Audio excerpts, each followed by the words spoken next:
Welcome to the Lorehounds podcast. We're the Lorehounds, your guides to psychohistory. I'm John. And I'm Marilyn.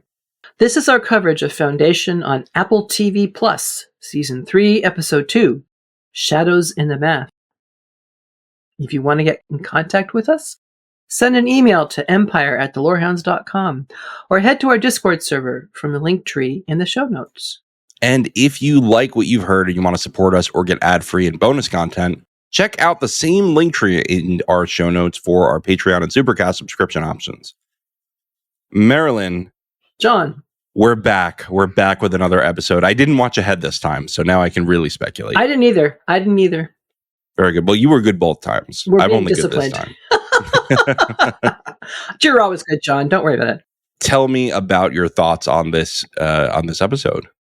Well, I noticed a lot more book references in this one, which I found very interesting. Now, maybe it's just because I've been recently rereading them, so more is familiar to me, but they seem to be hewing closer to the storylines than they were in, of course, Season 1. They had to set up all the new stuff they were doing. Mm-hmm. But now it's very interesting to see what they're keeping and what they're altering of what they're keeping and how they're altering it.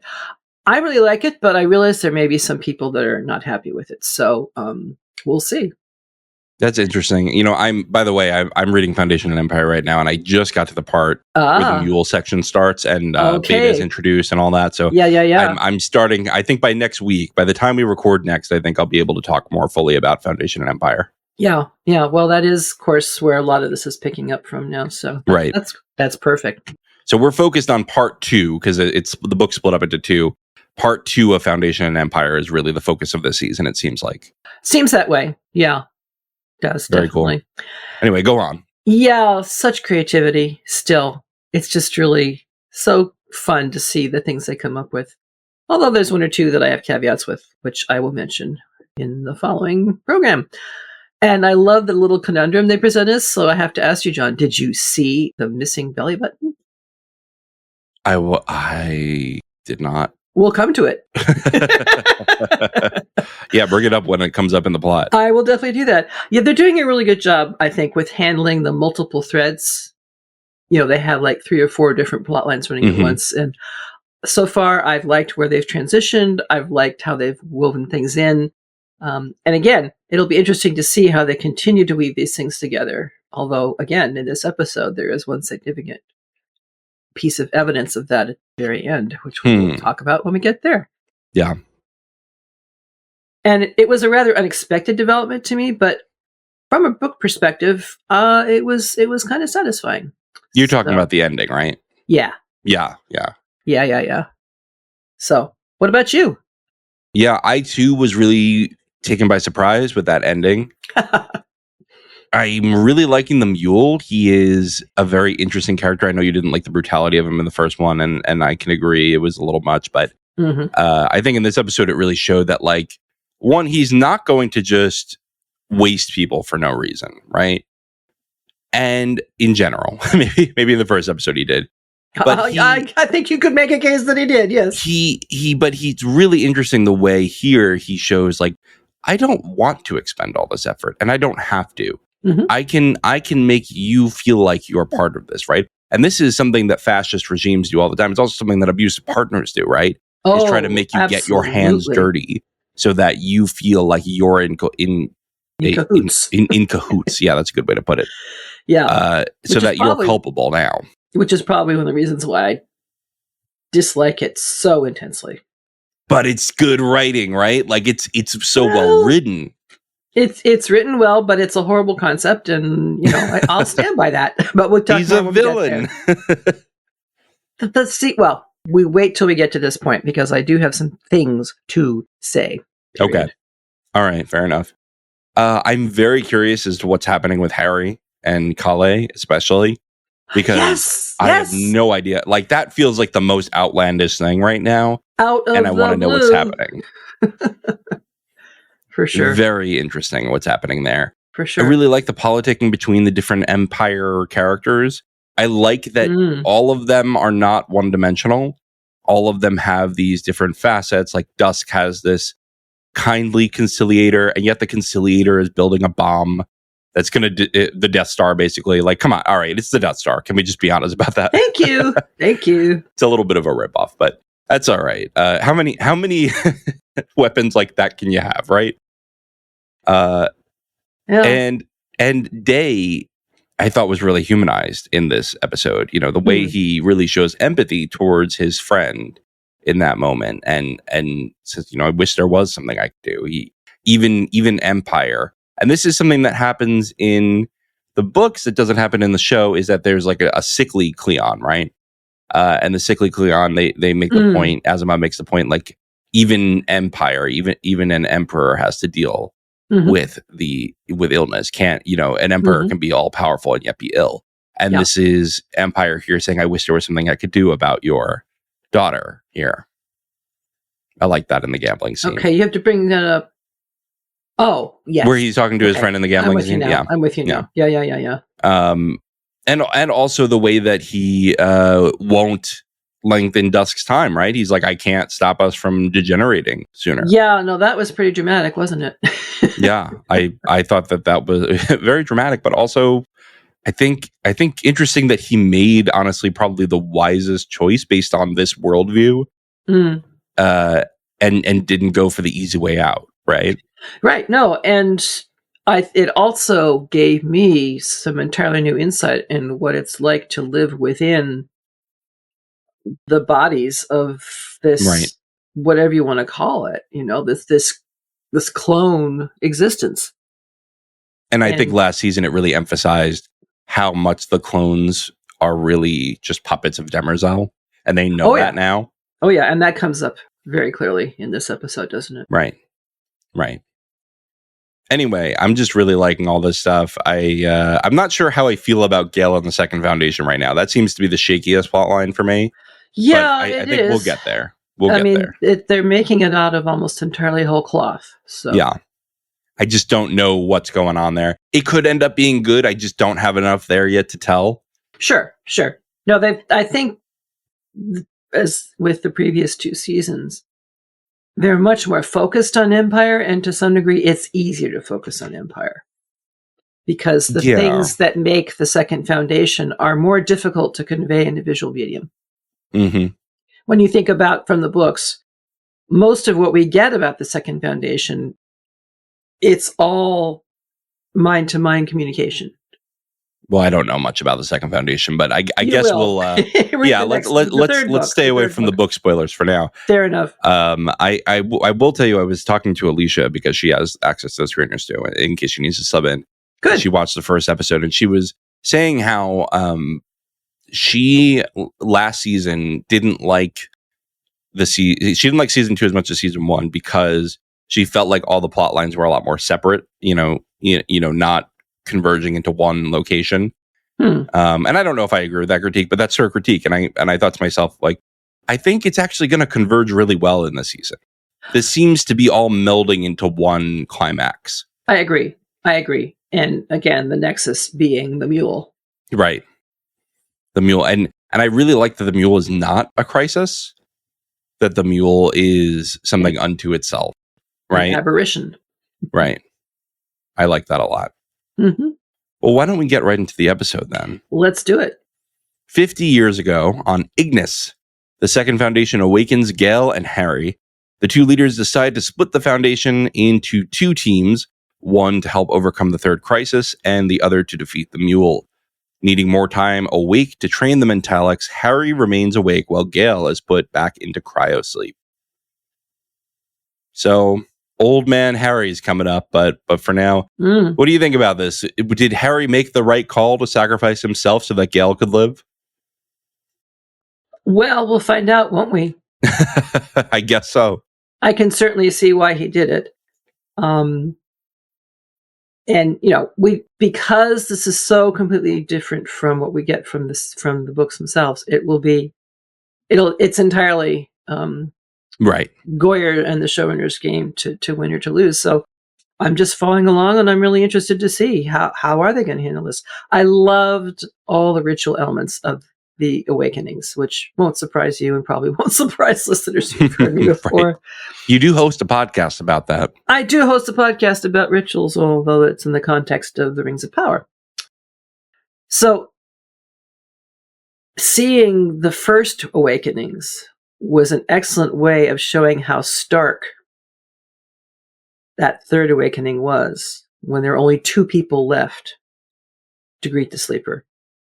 But the language they used, awakened sleeper, the first speaker welcomes you. It brought tears to my eyes because first speaker, and suddenly I'm back in the books again, remembering who and what the first speaker was. So I like the way they're using the terminology from the book series. They're making it as something very different. The second foundation welcomes you and they all kneel. That's a little awkward, but it also is interesting because the show points out that it mirrors what the first foundation went through. Yeah. Because this next awakening, and they kneel, Gale's response is, our religious phase is over. No more kneeling. Right. So again, it's a nod to the books because there was that whole sequence of, this phase and then this phase and then this phase. Which is interesting. They're much less aware of that in the show. In the books, they're like, there's characters at least who are like, hey, we did. And Harry Seldon's, recordings will come out and be like, hey, it seems like you moved past the religious phase and now you're in the economic stage. Right. And we don't do that in the show. And I think it's better that way. I actually think it's a big improvement to have it more naturally go. Well, they do it a little bit because in the second series, when Harry meets Brother Constant for the first time, he says, I see the religious phase is in full swing. So they're alluding to it. Yeah. But they're not making a meal out of it, which is nice. You're right. I forgot about that part. It fits this series better, I think, to be doing it in that more subtle kind of way. So that those of us who know can be, oh, yes, of course, this is great. And it doesn't sound odd or off for the people for whom this is all new. Right. I found it interesting that they plan to look for other Mentalics in the galaxy. Again, definitely not what happens in the book series, but I think it works well the way they've set this up. And to place observers all over the galaxy. And I have a thought about that, which we'll come to later. I've been confused at first by the time frame. Where are we? What, I felt like I was just waking up. Oh, what's going on? What day is it? What do I have to do today? And the narration was pretty good at keeping us clear if we were 1 year after they slept, or now it's 152 years later, and so on and so on. Right. So, right. Yeah. And as far as Harry, well, we can talk about that because we have a next section to go to. Right. Why don't I just introduce that and we can talk about it as a whole? Go for it. So 4 years before the start of this season, Gale awakens from cryosleep. She discovers an elderly Harry who has sacrificed his remaining years to give the Second Foundation a chance against the upcoming threats. He tells Gale she threw the plan off by surviving, but got everything back on track. He says if the mule is defeated, everything is heading towards the Invictus. So there's something. Yeah. We also learned there will be 8 crises in total. That's something that I don't think was stated before now. No, I've never heard that before. In either version of the story. That night, Harry is visited by Kale, who refuses him a new body, but brings him through a portal to find out who wanted him to have skin in the game. Gale sleeps again until the present and awakens in time to face the mule. Preem shows her the new inflection point. Mm-hmm. So a lot here, but I mean, first of all, why don't we go to Harry, the statue carver, the sculptor, I should say, the trainer of Mentalics. Like he really made a name for himself, right? Oh, you'll like Preem. I like how he goes, here's my new guy for you. I do too. Yeah, and he's right. I like Preem. I like him very much. Yeah, seems like a solid dude. Mm-hmm, mm-hmm. Yeah, as soon as we were told that Harry was going to stay awake while Gale went to sleep, I had a feeling that he wouldn't be around much longer. Which is fascinating because, and I really hope they do something more interesting than just kill him off, because we did spend a whole season getting him a new body and confirming that he's human. Yes. And it would feel really disappointing to me to then have him disappear from this foundation completely. Well, I mean, we're told, Kale tells him, when he asks her for a reprieve, she says that this current body of his was his reprieve. Right. So, but then she brings him through the portal. So what is happening here? I feel like there's something else going on. Well, I mean, as you said in your summary, she takes him through the portal to find out who wanted him to have skin in the game, who wanted him to be able to exist as long as he did and be reborn and all this stuff, or reconstituted, whatever you want to call it. And what is it? Seems like magic, right? Like this is the closest the show feels like magic. Interesting. I was again thinking of very, very strong mysticism. Yeah. But like, what else could this thing be but like a godlike figure, right? Even if it's not, quote unquote God. Like, I know it's clearly some kind of being with powers beyond anything anyone imagines right now. Well, a being who sees very broadly and can resurrect a human being. I mean, maybe she takes him in front of a mirror and he looks at himself and said, "Oh, I guess it was me all along." There's a number of possibilities. But the image of entering a portal, crossing a threshold, passing through the veil, all common images of death. Yeah. And for many cultures, religious and otherwise, a symbol for being reborn into a new way of being. So, right. But also, she makes very clear that he's not dying, right? Because she basically says, like, it'd be very honorable to die here and be done with it. But then she takes him to this portal. So it's very clear that that's not what's happening. It's not metaphorical. This is a portal that he just went through. Good point. No, you've watched it more carefully than I have, and it's been a while since I watched it anyway. But I'm suffering from the absence of subtitles, I'll have to say. I don't know what it is, but I was able to turn them on today. Really? You gotta look. Try again. We'll talk off air, but I think there are actually in these screeners subtitles. So, I mean, you give me hope that, yes, they will keep this Harry, because I do like him better than the Voltairy, I got to say. Yeah.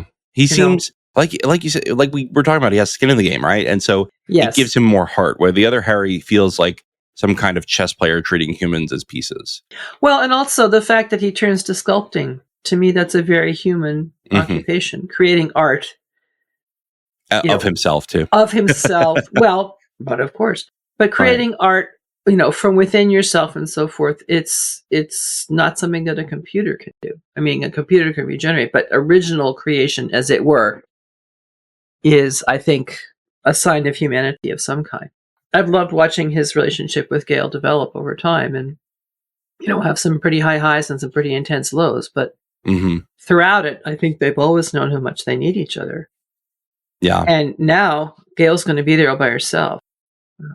But I also was very interested that the way they account for the changes in this iteration of the story is that Raish and Gale's actions brought about a change to the plan. But Gale's being there with the Second Foundation was an unexpected event that is seen to be essential for the safe conclusion of the plan. Right. So cause and effect kind of out the window here to some degree. Although the fault in the fabric or whatever was the very thing that brought about its mending again. There is some religious image of that. Oh, the stone that the builders rejected became the chief cornerstone. That's what I was thinking. Yeah, I think last episode I compared it to the Wheel of Time, the pattern of the major events will happen, and it's the same thing in Tolkien writes Bibimi. The same thing will happen with the major events. It just depends who does it, who's involved. Sure. And that's why, they repeat this a million times in the book to the point where it's exhausting, of like a single individual is not going to change the main plan, right? Of Harry Seldon's crises. Right. But it depends how it will happen. And the plan cannot happen without individual actions, even though the mathematics of it is based upon the actions of multitudes. Yet that doesn't necessarily have to mean that the accomplishment of it does not depend on individual humans. Maybe not this particular one, but one particular human will develop in a certain way, again, based upon large numbers, perhaps. Right. It's also true that Gale and Harry were able to stretch their influence by using the cryosleep to train generation. Absolutely. And so when you have a society that has been for generations trained in the same pattern, which again is not dissimilar to what happens in the books. It's just that the same people aren't training them, Right. throughout 152 years or whatever it's been. I really liked the segue that they gave us from the Second Foundation to the Empire. Mm-hmm. They Gale and Harry end watching what I've taken to calling the mule tail. This fuzzy thing, kind of staticking out in the Prime Radiant predictions model. So I like that they focus on that, and then the next thing you know, we're in the new section where they're also focusing on the mule tail. So nobody's happy about it, huh? I can't understand why they would be. So yeah. I have one last thing to ask you about this scene. Why was there no statue of Markley? We know he was integral to last season, according to David. So why no statue of Markley? Wasn't Markley entirely in the Empire? Yeah, I'm just joking around. Okay, good. I'm glad. I'm just joking around. I'm just. You're yanking my chain, John. You got me. This was just that David Goyer came on our show to tell us how wrong I remember. Character. I listened with delight. It was great. Go back and listen to the interview if you missed it. Yes, do. It's delightful, and he's delightful. Something that I think about. I'm thinking about this whole season because of that interview, and this is why I joke about it, but it was actually a really thoughtful interview he gave us, and I'm really grateful that he came on to explain his thought process on a lot of things. He said that he had different off ramps for the series, right, depending on when it gets canceled. I was thinking about that the other day. And the first off ramp is season 3. Oh, was it season 3? I thought it was season 4. I think it's 3, 5, 8. Okay, I'm sure you listened to it more than I did. So, well, I haven't listened to it in a while, so I could be wrong.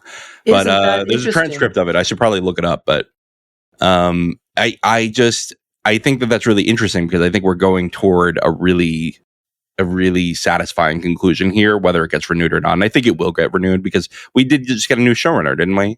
They just announced that. I didn't see that, but I'm sure. Okay, well, they did. They did for season 4.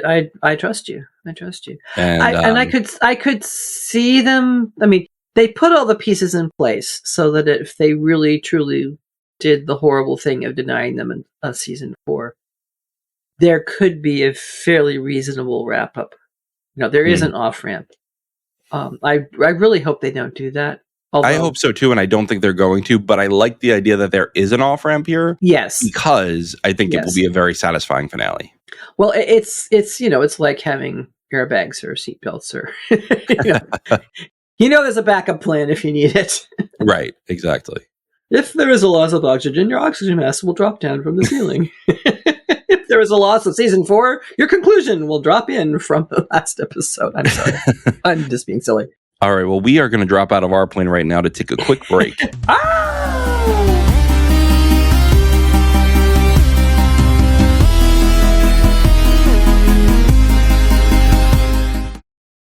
Hey everyone, David here. Wanted to tell you about a company that makes some really beautiful Middle-earth inspired products. Actually, I wish I had discovered OSHA slings when my daughter was little and I was using a lot of different baby slings and carriers. They sent me one of their Ancients of Gondor Ithilden baby carriers. Honestly, the design of this carrier is cool as hell. The quality is impeccable. It's a really smart design and super easy to use. I wish I had this when I needed it. I would have loved to show off my dad nerd cred at the time. But they also sent me a really nice blanket, the Misty Mountains Throw. And now that same daughter, she monopolizes it whenever she's on the couch. It's beautiful, just the right weight. It's brushed cotton, so it's breathable and keeps us really cozy. We've been having a lot of cold weather lately, so we're always fighting over who gets to use it. A little about OSHA. They're a family-owned Scottish company. They've been handcrafting products since about 2010. Everything's ethically sourced and made in their solar-powered workshop. Check out their website. They've got a bunch of information about their sustainability practices. That's something that's really important to me. And they have this huge line of official Lord of the Rings products. They're making baby carriers, throws, scarves, mugs, tea towels, and the designs are stunning. Like, go check out the website right now. There's a link in the show notes. New customers get 10% off with the code Lorehounds. Go to OSCHAslings.com.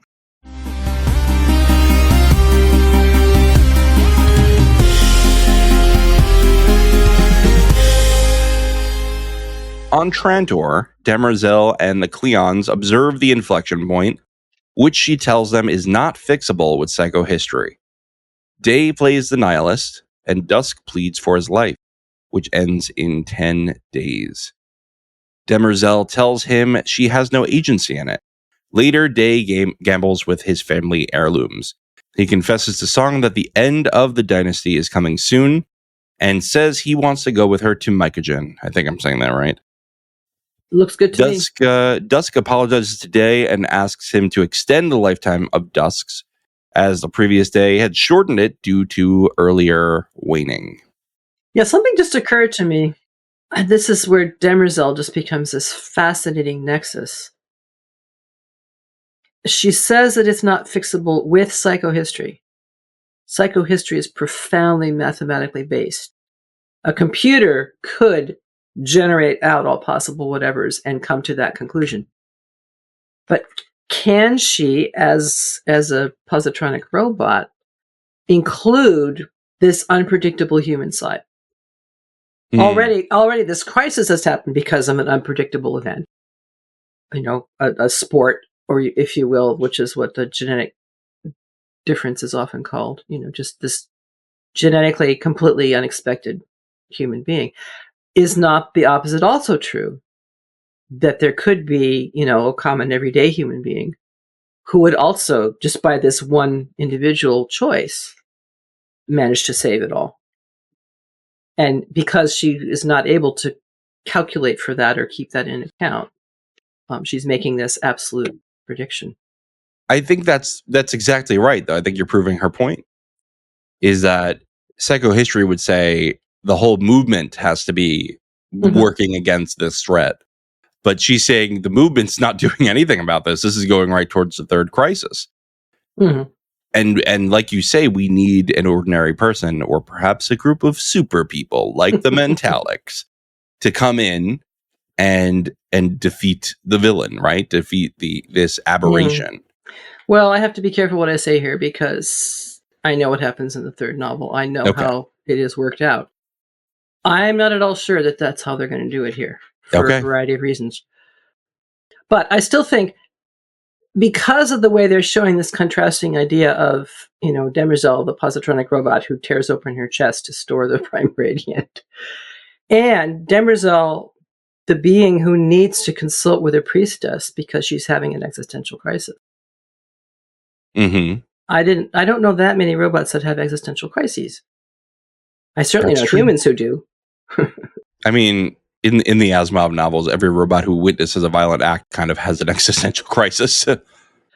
I suppose. I have not read any of the robot novels. Okay, so yeah. You have more knowledge of that ones, part than I do. Basically, anytime they witness a human being come to like severe harm, their brain just breaks.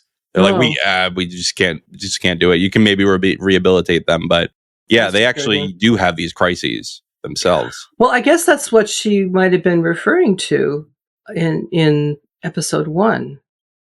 Although she seems to slice people in half pretty easily. Indeed, she does. Well, but see, her programming had been rewritten. Right. Only one rule now. Right. Instead of all the 3, and the greater good piece and all the rest of it. Right. So, yeah. I love that phrase. Something has cast shadows in the math. Which again says, okay, the math is what I know, yet there is something that has managed to derail it. Well, that can't be more math, can it? It's got to be some other kind of influence, human or otherwise. It's true. When I was in high school, I remember those TI-83s. They didn't have light up screens, so you need light. You can't have a shadow in the room. There you go. Are the shadows? This is speculation now. More questions. Are those shadows in the math the result of the mule? Are they possibly shadows of the members of the Second Foundation who are expanding throughout the galaxy? And could that also be the shadow of Gale herself? So this is the beauty of this whole thing. It's not just the mathematics. Right. It's more than that. And it does, in the end of the day, take human creativity to help the math along, if you will. That's really interesting. I hadn't considered it was Gale, and I really like that. The idea that, because Harry goes on this whole thing of like, oh, you threw the whole plan off and you brought it back. But what if she didn't bring it back? What if it was back on track for a while, but her presence is now too much for the system? That's certainly possible. And the fact that she trained this army of, that she's become Professor X for the X-Men, maybe that's too much for the system, right? Like this network of Mentalics has just warped everything. Well, let's be fair. It was Harry who trained them by and large. That's true. That's true. Although it seems like they did 100 years together, I think. They did 100 years. They did some together. Of a few weeks a year. And then Harry did 50 years by himself, which, did Harry at that age have 50 years left? Like what? Or did he go to sleep at some point? I don't know. The implication I took from it was he stayed awake for those 52 years. I think that's right, too. He used up the rest of his remaining lifespan, as it were. Right. Not that it's calculated out to the, to the month and the day, but right. He used up the rest of his mana, if you like. Right. So none of that was going to work. The sentence from Day, this toy obeyed that toy. Meaning Demerzel obeyed the Prime Radiant. He's so sassy. I love this. Brilliant. Pace, yeah. Just a brilliant summation of the whole thing in a way, as you say, sassy, absolutely to the point, and wow, what a zinger that just goes right in. Both language and image. Just stunning. And then Demerzel comes back with, I am the clock for every Cleon's life. Time I keep is exact. Boom. I love it. Mic drop. It goes back to what I was saying in our hot takes, is that this Day, in the first episode, he kind of seems silly and without much depth, like very bad. In this episode, we see that he's not that, right? He is drowning his sorrows for sure. Right. Yes. But he is still sharp as a tack when he wants to be. That's true. Well, again, he to some degree cloned all the little nanobots that prevent him from completely deteriorating, maybe, until the time has come. He's extremely smart. He's extremely perceptive. He's extremely empathetic in a way that I don't think any of the other, either Dusk or Dawn are. I don't think Dawn is empathetic. I think Dawn is calculating and is smart and is charming, but I don't think he's empathetic. I think he's all of those things, and I think he does have a certain degree of compassion. I haven't seen it yet. Really? I think he can play compassion. All right. I mean, that's, Because who has he been compassionate towards? Dusk. That's himself, though, right? I don't know. I'm not sure he feels that way. I don't know. He seems to, because Dusk and Day are so diametrically opposed at this point. It's all the more easy to see them as three individuals. And as we know, the genetic drift has been so massive at this point that they're not, you notice they're not all eating at the same time. They're not doing all those similar gestures in chorus. They're no longer trying to present as one coherent whole. Right. That's interesting. I don't know. I haven't seen, at least for like the little people or for humanity as a whole, I haven't seen a lot of compassion for Dawn. I have seen him be concerned that his reign will end. But and that's different from, and he even makes clear, he says, I'm not concerned for the people of Calgon. I'm concerned about a threat to the rule here. And I don't know if that's for show. Or did he say a threat to the galaxy? I don't remember, but or to Empire, which could be interpreted both ways. Right.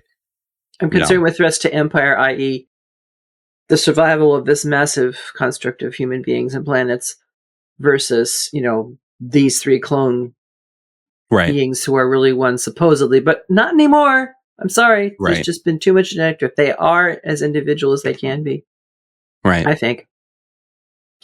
It's also, I thought, observing all this, I'm thinking, well, okay, it's not much good to ask a robot for a reprieve any more than it is to ask Kali for one, in their different ways. They're being, strict to some kind of timetable or inner compulsion or whatever it happens to be. So the leave it to necessity, humans to fear death. the necessity.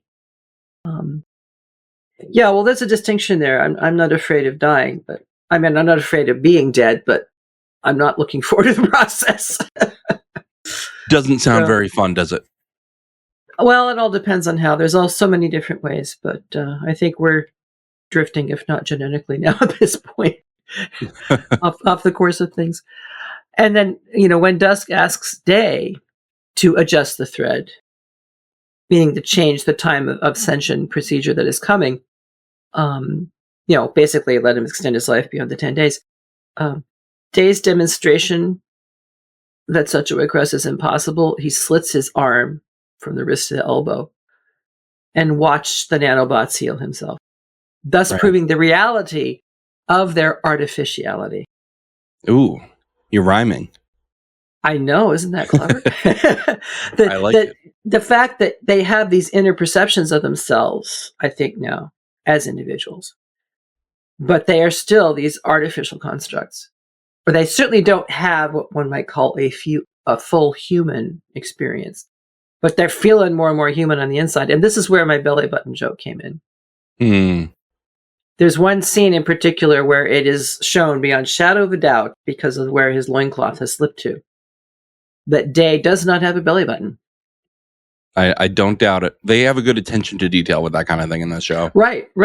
Well, and some of the, stories that came out before the first episode dropped talked about the belly button, so it was kind of on my radar anyway. But, right. All these little hints of we can react to them as human beings and characters and all this other stuff, and then we get these zingers of reminders that I can't slip my arm from wrist to elbow and survive, and I have a belly button, so That's interesting. I honestly took the nano thing as more of an evolution of the personal shields, because that was a big deal last season. Empire was really mad that Foundation had personal shields as well as Empire, and here we have a thing beyond that, which is you can hurt me all you want, but the nanobites are going to heal me. Well, see, I thought I remembered from season 2 that one of the whole intentions of the kidnapping of Dawn by that underground rebellion group was to get his blood so that they could incorporate his nanobots into themselves. So listeners, write in if I got that completely wrong. I'm not sure. Maybe I have time to go back and watch. Misremembering things. That's pretty firm in my mind, and I don't think it's something I could make up myself, but who knows? Okay. Well, I'm really enjoying the development of all of the Empire brothers, I should say. All of the Empire brothers in this season. I like this development with Song, because it reminds us that there was this Dawn who wanted to escape with a woman before. Yes. And now here we have this Day who's like, and it could just be him waxing on a dream here. He might not really mean it, but I don't know. He seemed pretty genuine to me that he really liked to move away with her. Yeah, no, I thought I remembered in the first episode somebody Dusk refers to Song as Day's drug dealer. So that might have been where the relationship started. So there's a pragmatic aspect to it. But no, I agree. She certainly seems to play an important part in his life. I think there's one more bit that I wanted to say. I can't remember where we learned this. That song comes from a planet called Mycogen. You mentioned that already. Yeah, she does. Yeah, I did. Yeah, okay. So I just wanted to say, in the books, that is the name of a food-producing sector on Trantor. Oh. So already we have the association of, supplying something, nourishment, food, whatever. It also happened, as I found out when I looked it up, to be the name of in real life food production company that got swallowed up by a larger company a while back. Huh. But it reminded me, in fact, I thought it was the word mycelium at first. So that got me thinking about, of course, mushrooms, because mycelium are the network of fibers that support mushrooms, which grow underground. So interesting associations of food, underground networks, and things that spring up unexpectedly. So I don't know. I can only think of The Last of Us when you talk about underground fungal networks. That's just fair enough. I've never seen it, so it's been ruined for me. The powers of association. Anyway, let's go on to the mule. The mule. On Calgon, the mule enjoys the spoils of war. He greets Skylet, also known as Little Bread Roll, the daughter of Calgon's late ruler.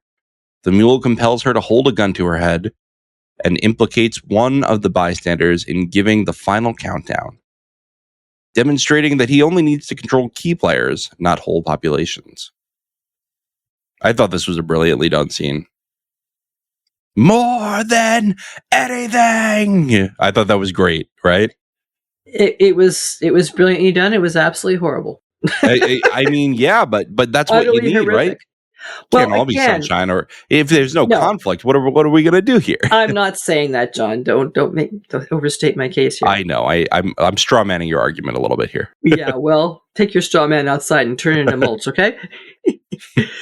I mean, I recognize it's very difficult to convey the concept of mental control in a visual medium. Mm-hmm. So they have to come up with other ways. And I do like the point that he says something to the effect of, he doesn't really have the ability. It's tiring. It's expenditure of energy for him to try and control whole populations. And so as long as he converts key figures, then the rest of that can kind of come along. Not dissimilar to some of the stuff we see in the books. Mm-hmm. But the kind of psychological violence that got enacted there, really gratuitous, and using the viewer's own mind to project the bloody horrors that in this case don't actually occur, but could. And in some ways, that's even more terrifying because you become your own jailer, as you were mentioning a little bit earlier. You become your own, you generate your own fear all the time. And it's very dramatic. There's no doubt about that. And it certainly is a form of mind control. I mean, it was horrific to see the girl say more than anything. So robotically and again, and mechanically joyfully, just upbeat mechanically. I thought, first of all, amazing performance. Child wonderful actors. Wonderful actor. They're sometimes not the best part of the cast, but this one did a great job. I don't have her name in front of me, but a fantastic job. And I really enjoyed the person on the sidelines, one of the soldiers. Yes. Who he made say 3, right? 1, 2, 3. And she can't even believe she would have said it. Right. And that's what I thought was the really moving part of it, because they were focusing on her a lot. I was like, why are they focusing on her? Now what's she going to do? I had a feeling he was going to do something like that with her, but I didn't know exactly what. And the performance really sold it. This like shock at her own actions. It did. It absolutely did. Which again is all the more devastating because you've lost your personal agency. She in and of herself would never have done that or said that. Yeah. But something else inside her overpowered her own agency and made her say something that was abhorrent to her. So yeah, these demonstrations are incredibly vivid. There's no doubt about it. And convey in very stark and unmistakable terms what he can and can't do. Although we haven't really seen what he can't do yet, I suppose. Man, I am loving this villain. I know that you're a little skeptical of some of his actions. I mean, I think he's a terrible person, but I think he's fascinating to watch. Well, I did read an interview with him, or maybe I watched it. I can't remember which. And he does have it was an article. He does have a sense in his own mind of who this character is and part of his motivation and so forth. So there's more to him than just what we've seen so far. And I won't say any more because, some people just don't want to be spoiled at all. So apologies if you feel like I've already spoiled it. But I am looking forward to seeing what more he does and how those other aspects get portrayed, to what extent they do get portrayed. Yeah, I'm really excited to see more of the mule. We're only a fifth through the season, so I'm sure there's plenty more to come. We know next episode we're likely to go to this party with the Mallows, and I'm ready to get marshmallowy with it. Let's head on to the Mallows. I was gonna say, unless it's the herb marshmallow, which is good for the digestive. Just saying. The Mallows. On Calgan, Torin, Mallow, and his new wife, Beta, enjoy their honeymoon.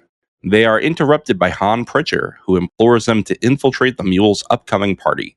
Pritcher is using the traitors to give cover to the Foundation. And I love their little AI sweetheart. And there was kind of a who's on first bit with it, right? Like, sweetheart, what? Right. Which one? Yeah. Yeah. Once again, this is a nice nod to the books, having Hobart Mallow's descendants establish the Alliance of Traitors, which is what happened. And of course, them having thought backs to the original, to Hobart Mallow and also to Brother Constant, because clearly there was a child. Right. Oh, from yeah. them, Yeah. The descendants of Hobart Mallow. Lovely. Boom, you got him. Lovely. Yeah.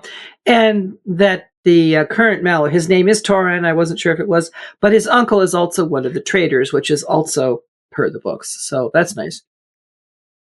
Yeah, I just got up to their introduction in the books, actually, like a little while before we recorded this. Okay. And Beta is very different. Yes. I mean, Asimov's 1950s patriarchy is showing through with the description of Beta and whatnot. Like, oh, if I tell you you're right, will you cook dinner? Of course. It's like, it's very like, okay, all right. Keep going. No, keep going. She's gonna surprise you. Mm-hmm, okay.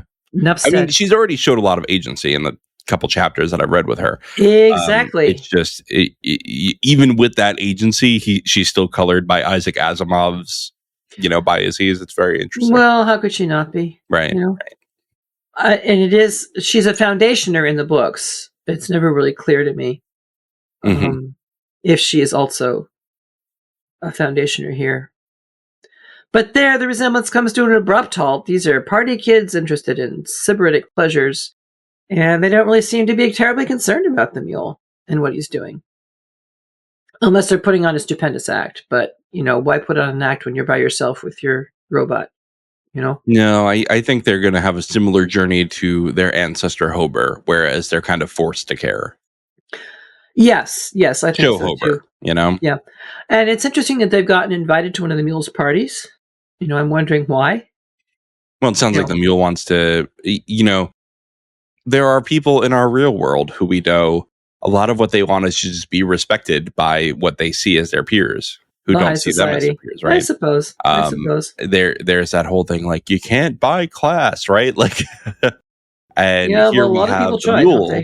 He wants to be accepted as the legitimate ruler now, right? He doesn't want to have to force a whole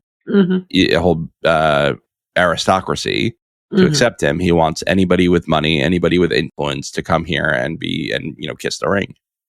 Yeah.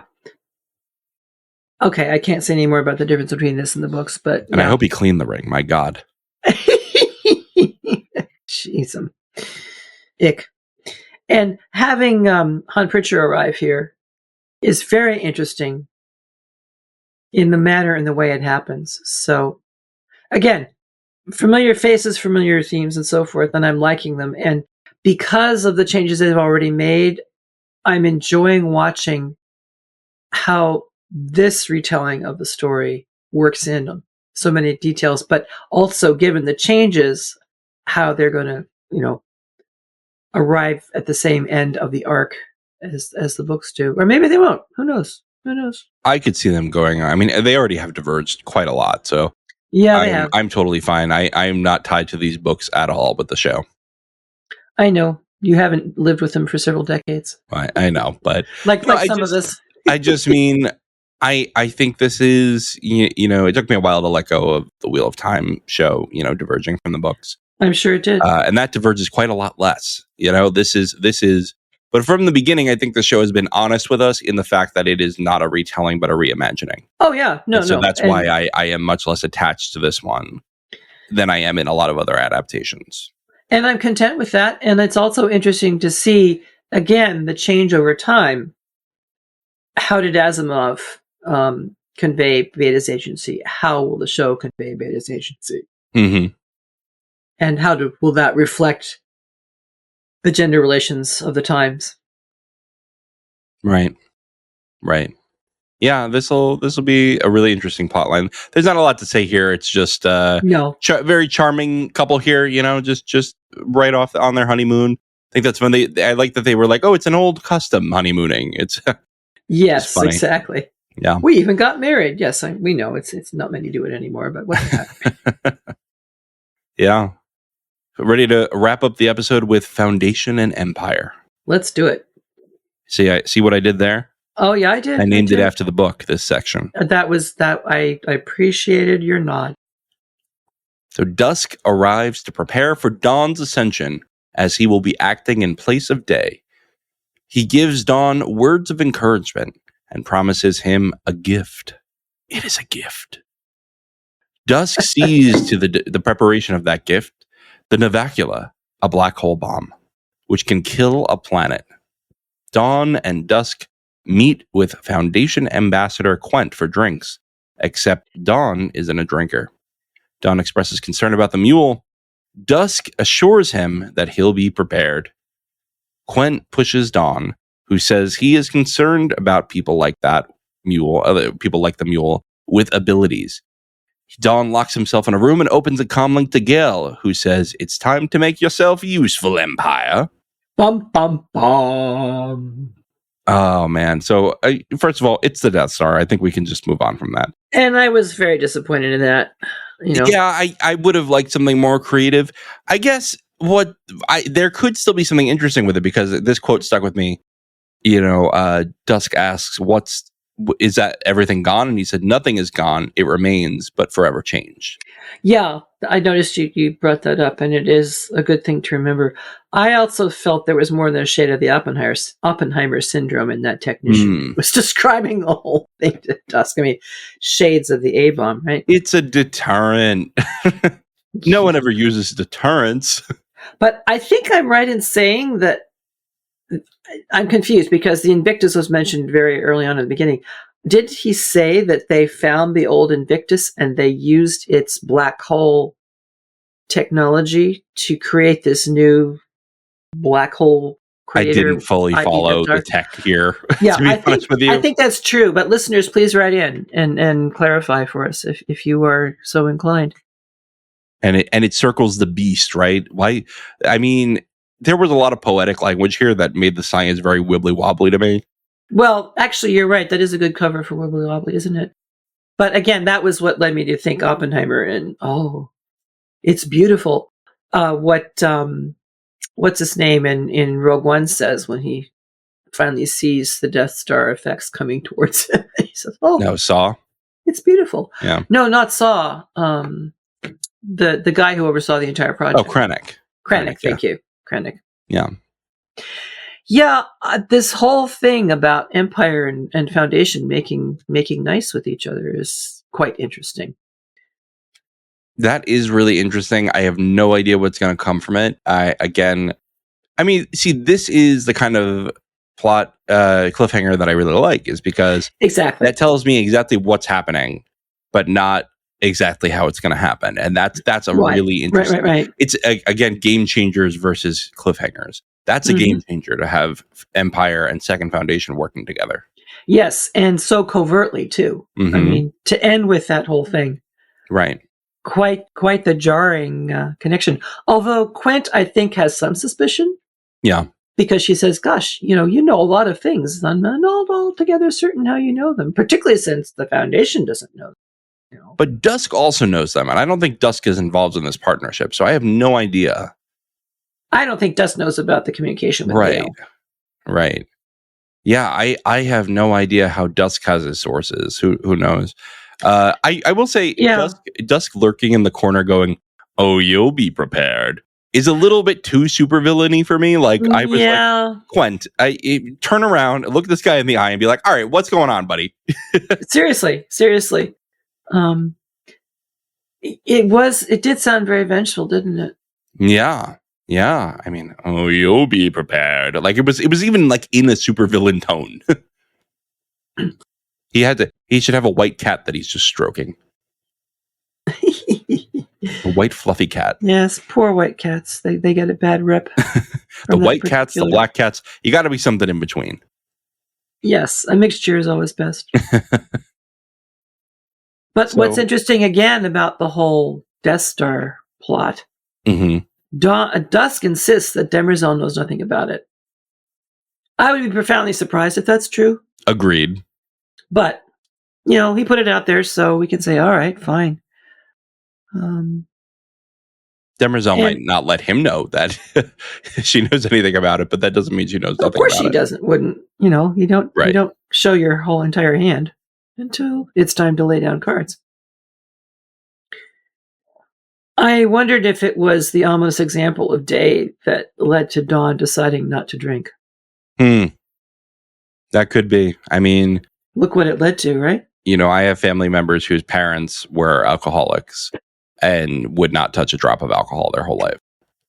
Yeah, well. And the trauma does do something to you. I can attest from personal experience, it does. Mm-hmm. I will still drink on occasion, but, only celebratory. Yeah. A couple times a year. Yeah. So it has an effect. It definitely has an effect. Yeah. And maybe that's part of why I feel more, not simpatico exactly with him, but feel that he might have a little bit more empathy. Okay. Than we think. But is that empathy there, or is that guarding yourself? It could be self-preservation too. No, I get it. But anyway, I also was fascinated that he's following Selden's teachings. Yeah. Yeah, and that he kind of calls out Quent, right? He goes, "Are you even following Selden's teachings?" Yes. And I don't know if I bought her defense, right? Like, I've given up everything. Either. She has a very nice life over here. Yeah. Yeah, I think it was more, the lady doth protest too much in that particular response. And, has he been following Selden's teachings or has he been following Gale? And her interpretation of Selden's teachings. And her understanding of the plan and, the mule tail at the end of the Prime Radiant showing the end of the plan and all of those things. I mean, that ending left a lot of questions, dangling with sparks flying at the end, if you'll let me use that imagery. Right. And it also injects a small amount from the other books in the series. Yeah. I don't know how deep we should go into these. I think perhaps we should, maybe we should save them for like a spoiler section we could do in the finale where we talk about the books for listeners, if you want to mark these and put these later. But maybe mention the books that it's pulling from. Yeah, I was just going to say that readers of Prelude to Foundation and Forward the Foundation will definitely know what I'm talking about here. And it's fun. It's fun. You can see how they're drawing from the entire series and taking things out and to some degree repurposing them and dropping them in. Right. I mean, they definitely took new functions. Yeah, I mean, I just read the whole Bel Rio section in the books, and the way they reorganize that in the show is almost unrecognizable, and yet still tells a similar story. It tells a similar story. It gets you to the next level. I will be honest and say I liked the whole Bel Rio plot from the series better. Yeah. Than from the original book. Yeah, it was less hand wavy. I agree. It was less hand wavy. It was more personal. You really got into them. It was much more character driven. Mm-hmm.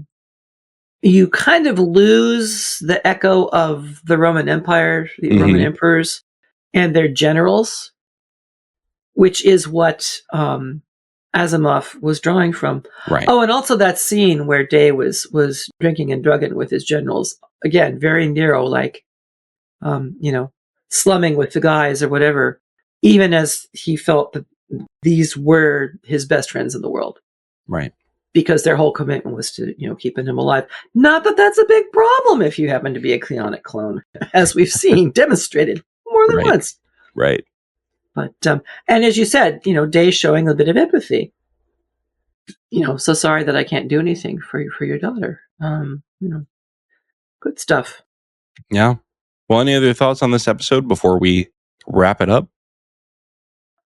I liked it.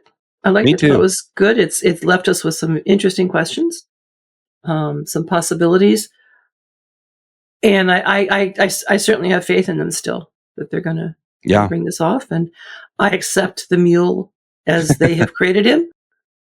as being more fitting with the story that they're doing here. I don't have to like it, but it's cool, and they're certainly making good use of what they have created. Yeah, I'm 2 for 2 on great episodes by my ranking, and I am very excited to see what episode 3 brings. So me too. I will see you then, Marilyn, for episode 3.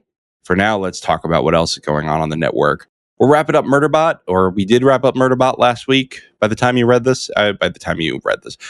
listened to this. And so go check that out. If you're enjoying Foundation, you already have Apple TV Plus, go back and watch Murderbot. We're really hoping it gets renewed because it was a really fun season.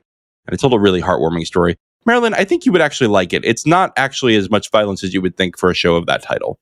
No, you said that to me before, and I certainly do have the intention of following up on that. But John, forgive me, I haven't even finished Doctor Who yet. So I'm just not going to add one more series to my life now. If I could give you a pitch on that note, they're about 20-minute episodes. They are No, you said that, quicker, But anyway, everybody should go check that out. If you're liking the Apple TV sci-fi stuff, go check that out. We had full coverage on there with me and Alicia. Alicia also just did Ironheart with Jean, and they seem to really like it. I think that you will be very pleased with both the show and the coverage if you check that out. I know David has Alien Earth coming whenever that premieres. Alicia's going to have Peacemaker in the fall. And we got a lot of other stuff coming up. I think we're going to do Spaceballs soon. Good. For Spaceballs 2, The Search for More Money. But please do Galaxy Quest. Please do Galaxy Quest. All right. Please do Galaxy Quest. Quest. I'll think about it. It's Bob's and one of our favorite comedic films. Okay. It's just excellent. For you, Marilyn? So many good actors. All right. I'll commit. Okay. And check out Second Breakfast this month. It's going to be on tacos, and Elevensies is going to be on one of the Val Kilmer movies that Alicia picked. And if you're a subscriber, go vote on that right now. Actually, it's probably over by the time you're hearing this, so don't vote on it anymore. Just listen to it when it comes out. All right. And check out our affiliates currently active are Properly Howard Movie Review with their Bacon Wrapped Kevin Bacon series. They're having a lot of fun. They just did one on Buffy the Vampire Slayer, and I was listening. Very, very, very funny. Oh, really? The movie? I think on the movie, yeah. Oh, I should definitely make sure. And neither of them watched the show. Well, that's interesting. Okay. You should listen to it. I'm reminded of people who rant on about books that they never read. But anyway, moving on. Definitely also check out Never Mind the Music, weekly coverage with psychology and music. Beautiful coverage over there. And check out Wolf Shift Dust is started on their Dune series. Alicia is leading you through the first Dune novel. So go and listen to that wherever you get your podcasts. You can also catch up on Rings and Rituals if you want more, Marilyn. Covering Rings of Power, rather. That's the name of the series. Season 1 with Dr. Sarah Brown. Yes, and we will be doing season 2 probably midway through 2026, timed in order to lead right up to the opening of season 3. Very good. Very good. I'm looking forward to it. Me too. And Radioactive Rambling doing their Fallout coverage, leading up to season 2 of Fallout in December. I think it's coming out. And lastly, the Star Wars Canon Timeline podcast. I know Alicia has stuff coming up soon with New Republic stuff. So make sure you stay subscribed and keep an eye on that feed.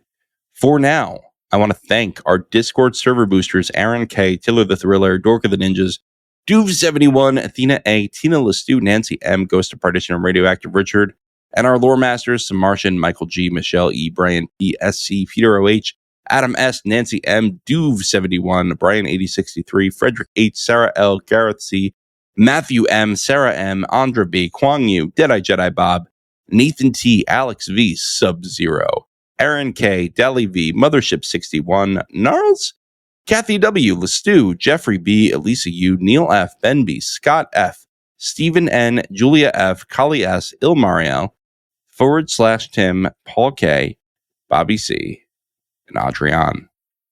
Thank you, everyone, for all your support. Marilyn, I'll see you on the next secret transmission between Empire and Second Foundation. I can't wait.